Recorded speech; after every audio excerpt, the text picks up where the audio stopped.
everybody. Welcome to the Snow West Show. I'm Ryan Harris. Real quick before we get into this episode, the Snow West Show is made possible thanks to Polaris Snowmobiles.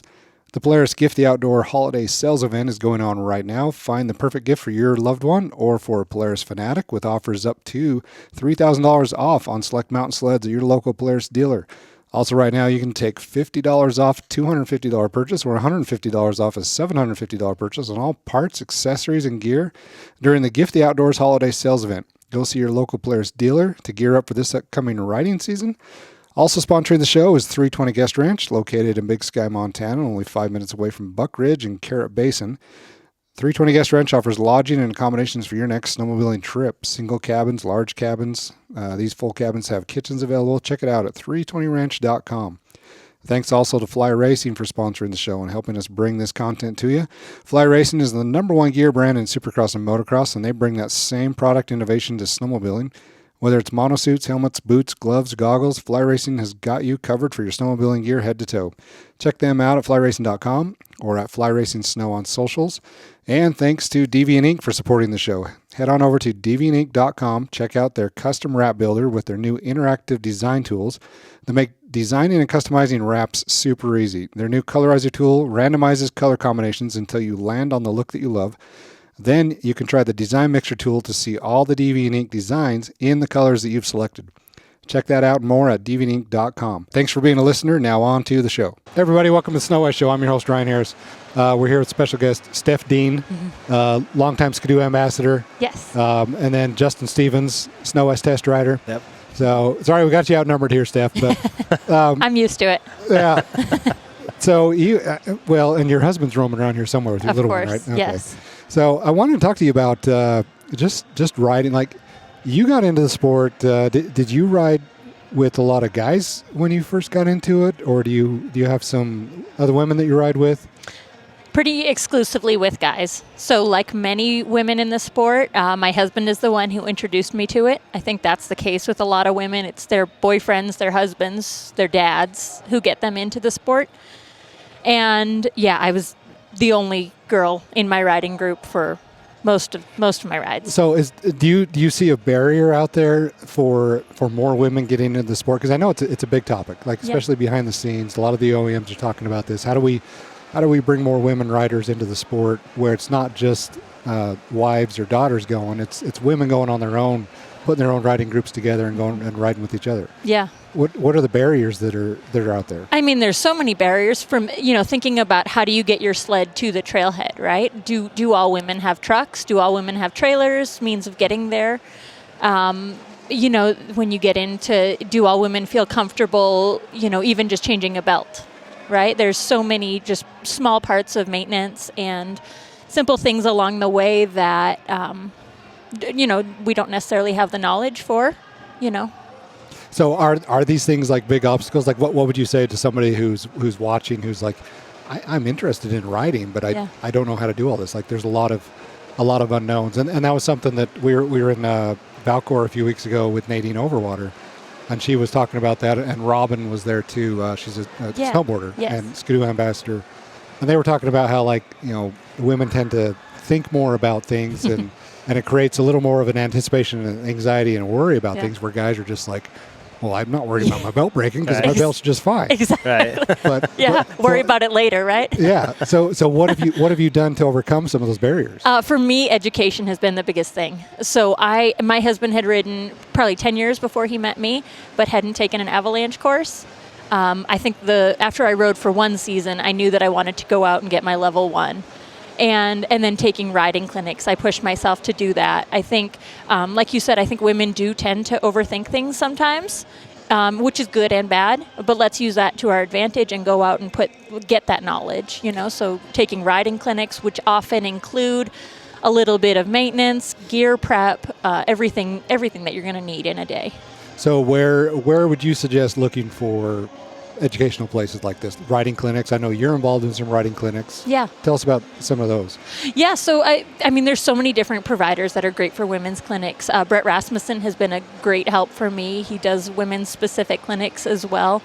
like I said, looking for someone who not only provides those riding skills, but also, how to change a belt, how to load and unload your sled, what gear you want to use during the day, how to set up a sled for you, not just bringing your husband's sled with, a huge riser on it, and the shocks set way too stiff, like really knowing how to make this sport the most comfortable and the most fun for you. Well, we were talking to Brett earlier today and talking about that, and ladies, if you're riding with your husband and your husband claims that he bought you a snowmobile, he didn't buy you a snowmobile. No. He bought himself a backup snowmobile. Yes, exactly. And set it up for him in case his sled breaks. Right. Absolutely. So what do they need to do? What do you need to do to set the snowmobile up to make it easier to ride for you? Well, I think in that note too, for a couple of years I took my husband's hand-me-downs, which is a normal thing.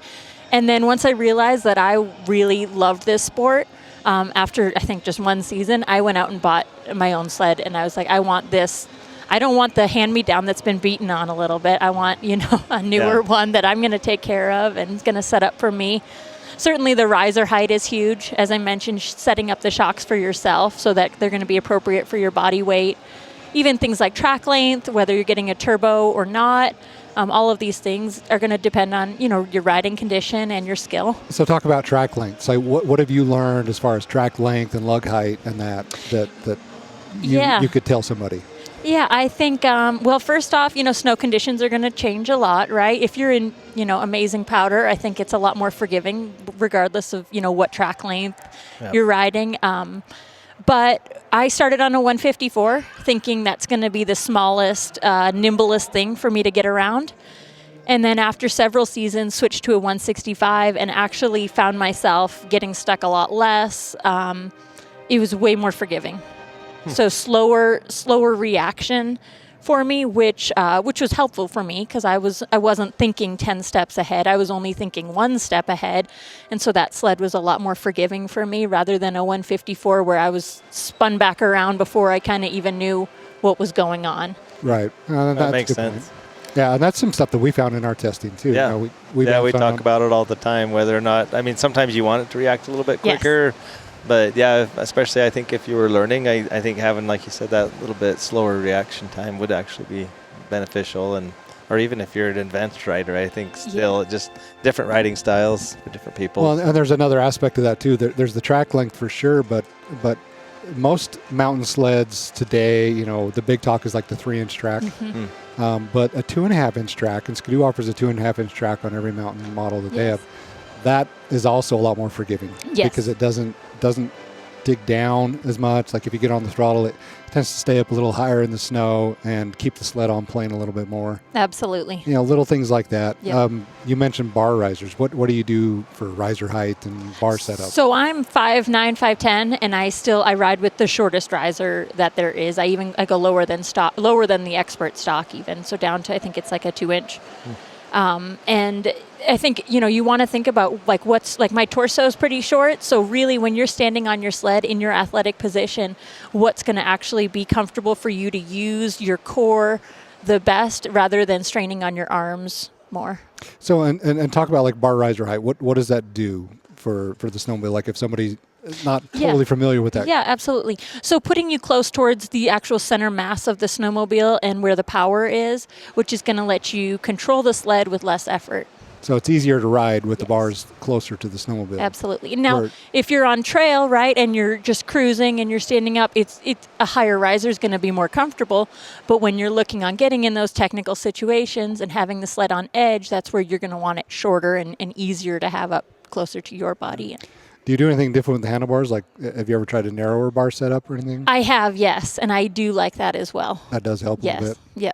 Okay. Yeah, narrower in width and then also in like diameter around the bars helps. Didn't we get talking about that last season at one point? We were talking about, they're always just kind of a little wider. We've always thought would you benefit from having We were talking about the Pro RMK and the Chaos RMK because that Pro Taper bar just feels so wide. Yeah. And the riser part of that bar, it just creates a wide setup, and then your gauge or your controls have to be spread apart so far. Yeah. The bend in the bar doesn't really allow for the throttle block to be moved in or the brake to be moved in. So you're kind of stuck in this wide position. Yeah. You know, like if you go to like mountain biking or dirt biking, a lot of the fit size of the frame also incorporates the width of the handlebars. Huh. And so It's pretty universal for our sport. So. Yeah. And the size of riders varies so much. You know, you have Steve Martin, and then you have 300-pound guy. It's so like huge. Steve Martin could have his handlebars be this wide.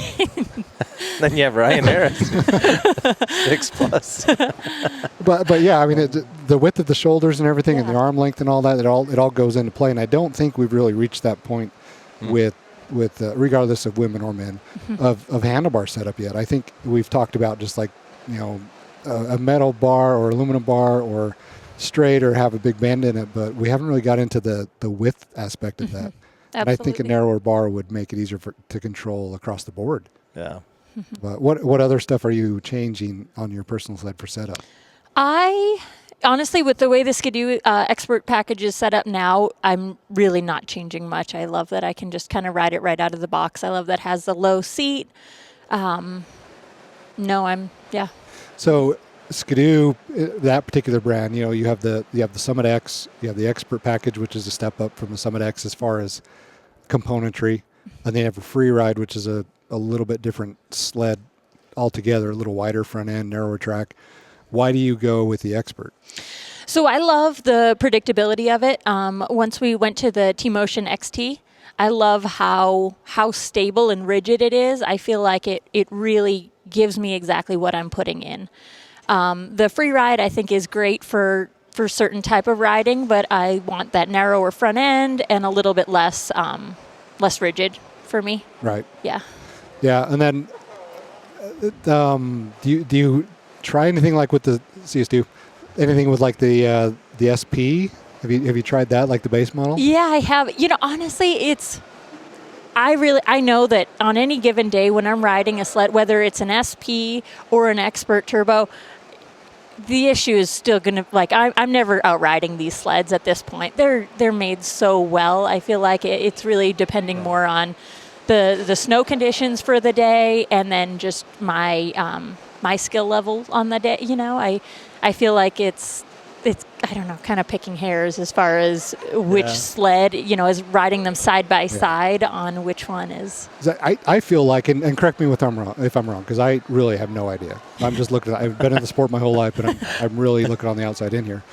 Like there's this misconception that women should be on base model entry level snowmobiles. Yeah. That's not true. I mean, you guys, you're motorheads just like us. Like you exactly. You might want the Turbo Free Ride or the Turbo Expert. Exactly. What do you think about like an NA, like naturally aspirated engine versus the turbo setup?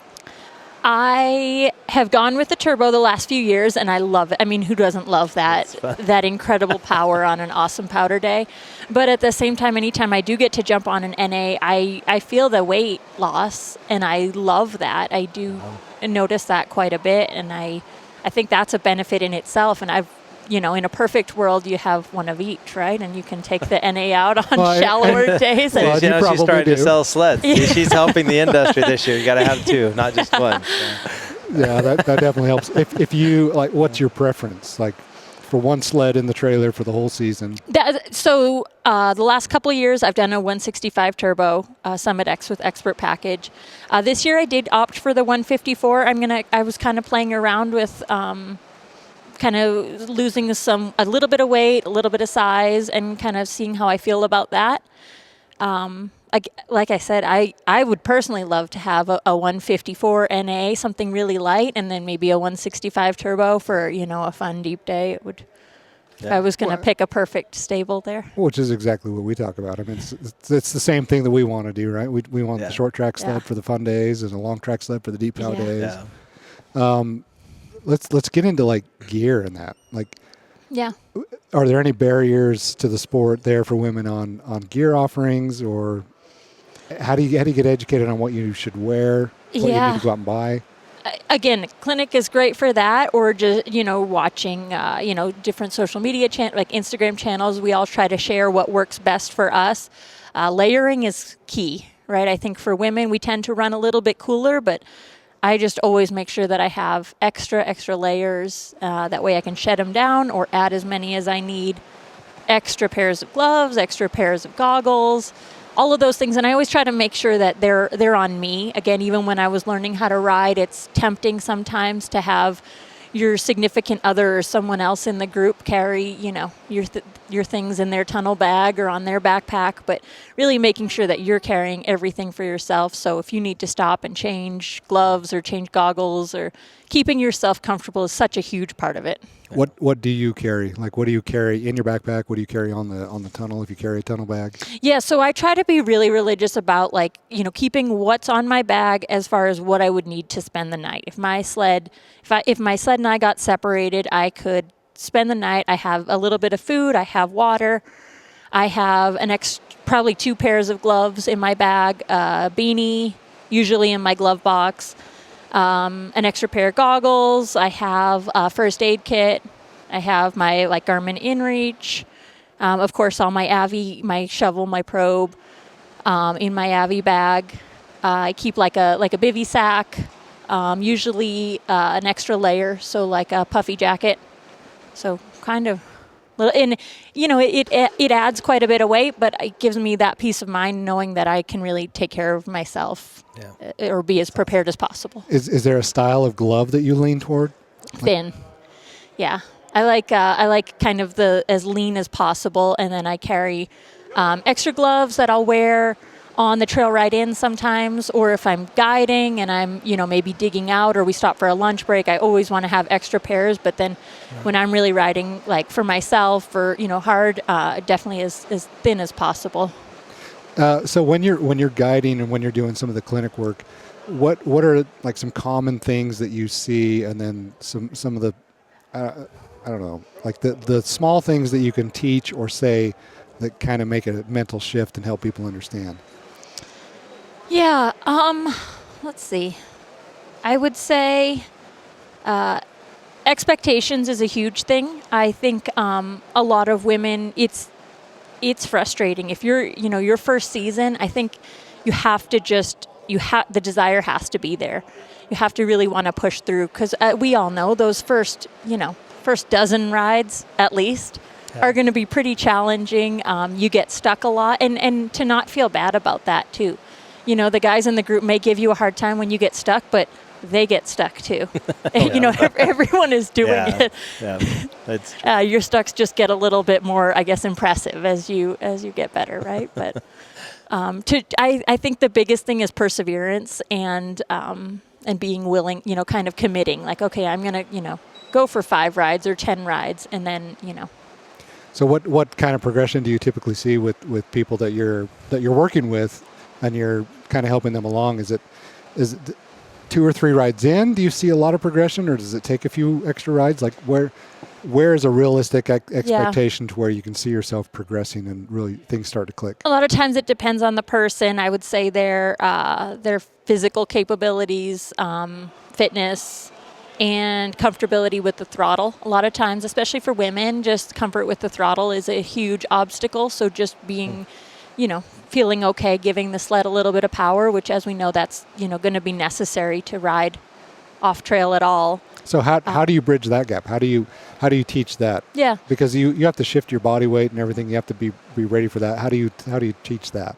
Yeah, so I think it's kind of teaching the 2 different skills separately. So teaching how to get on edge just with your sled totally just parked, just still, and just feeling that slope of the hill, getting your sled on edge. And then I like to teach throttle control, just working that separately, just going straight, right? Rather than thinking about adding, 5 things at once. Let's just break it down once. Let's just get comfortable with a little bit of speed, and then get comfortable tipping our sled over, and then combining them slowly. So Brett, when we were talking with Brett a little while ago, he was talking about, the best thing that he teaches with his women's clinics is don't go try to learn the stuff on the mountain. Mm-hmm. Let's go down on some controlled terrain, yes, a meadow or whatever, and work on some basic techniques. Is that something that's helpful? Take yes. the intimidation factor of the elevation and the slope out of it, and then just work on technique? You're so right. And absolutely. And to think that you're going to go up, how often do most riders get to go out in a season? Maybe a dozen times for a lot of, people, weekend warriors. Yeah, and so to think that you're going to get to go out with the guys and go on a ride and keep up and be able to learn while you're doing that is kind of crazy. It really takes those set aside clinic days, whether it's actually in a clinic or whether it's yourself. And there were when I was learning, I remember my husband would take me to a meadow, and just be like, get stuck as many times as you can today. And that was kind of our thing, and it takes that dedication. And for significant others, I think they have to be willing to put the time in too. If they really want their woman to be a rider and to be passionate about it, you have to be willing to put the time in or have Brett or myself or someone else do it, which I highly recommend. Yeah. I've got 3 daughters, and I'm just sitting here thinking I should probably send them down to Brett and let him do that. Because I want to take them out in the meadow and just say, hey, just try to get this thing up on one ski. And they're like, why? Why would I want to do that? I just want to go ride. Let's go for a ride. I got my stuff on. Let's go for a ride. But, there's just something to that, like developing technique, and that leads to increased confidence. Yes. And I think to have a professional teach is great. Not only do they have the teaching skills, but also they take the emotions out of it. We all get defensive when... Yeah. Nobody wants to listen to your parents. Yeah, exactly. Your parent or your spouse, tell you that you did something wrong. That's not, fun. And yeah, that's probably a negative aspect of it. Yeah. Oh, man. It's hard to be patient, too. I mean, I was just thinking about what you said. I mean, any new rider, it's hard. I remember I took my son out once, first time.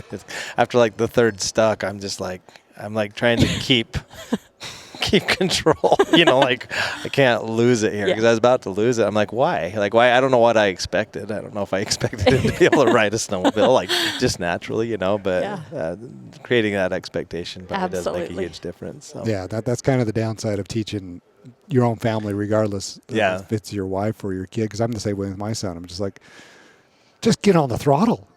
Just give it some gas. You'll go right up that hill. Yeah. That type of aspect. Well, and you guys have probably been riding your whole lives. Yeah. Right? I'm the worst at teaching. I have no patience for it. I'm horrible at it. But yeah, a clinic would go a long way. And that's probably what I really need to do with my daughter. My youngest girl, she's 13, and she'll be the rider in the family. She really loves that stuff, motor stuff, dirt bikes, sports, anything. She'll be the snowmobiler in the family for sure. But I got to get her off on the right foot, and I worry about that. And a lot of the stuff I'm asking you is just curious about how do I get her off on the right foot. Well, and I think positive experiences is huge too.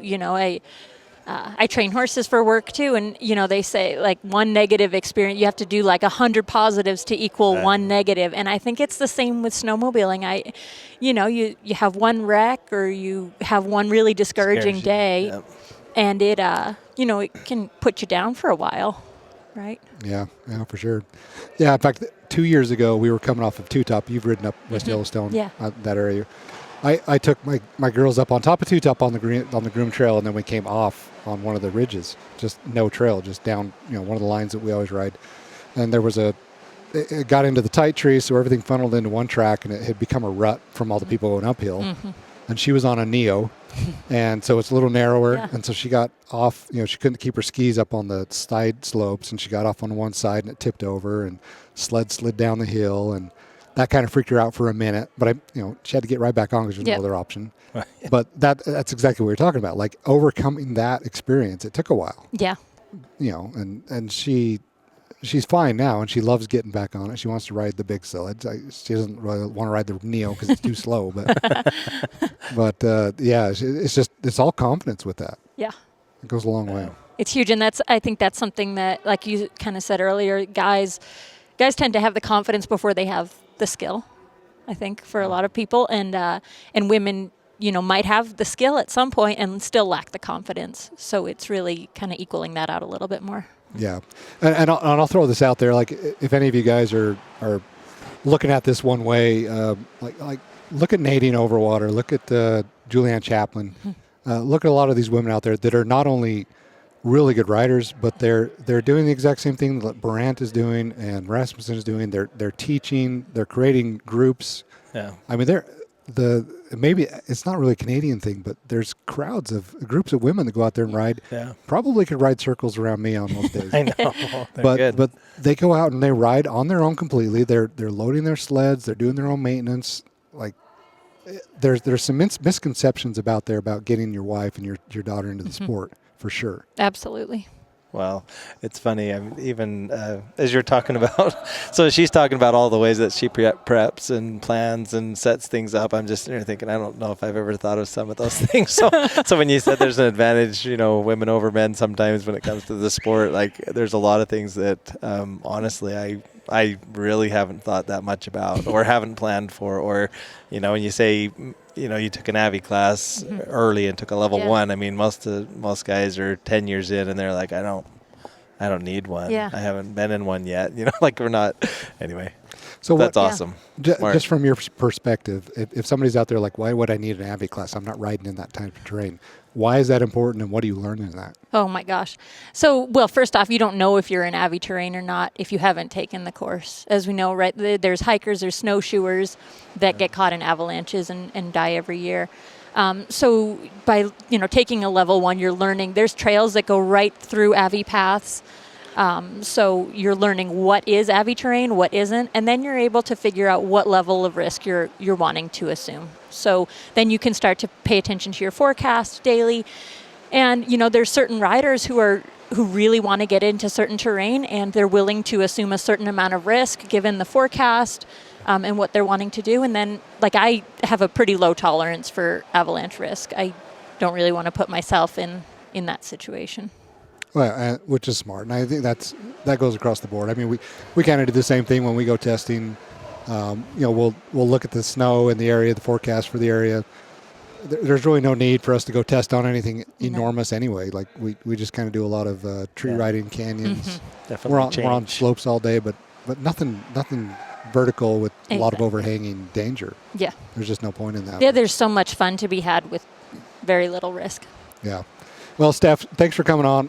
Throw your Instagram handle out there so somebody can get on there and find out more information and learn from you. Yeah, it's Stef Player. Stef is with an F. All right. Okay, Stephanie Dean, Skidoo ambassador. Go check her out on social media. And thanks for coming on the show. Thank you.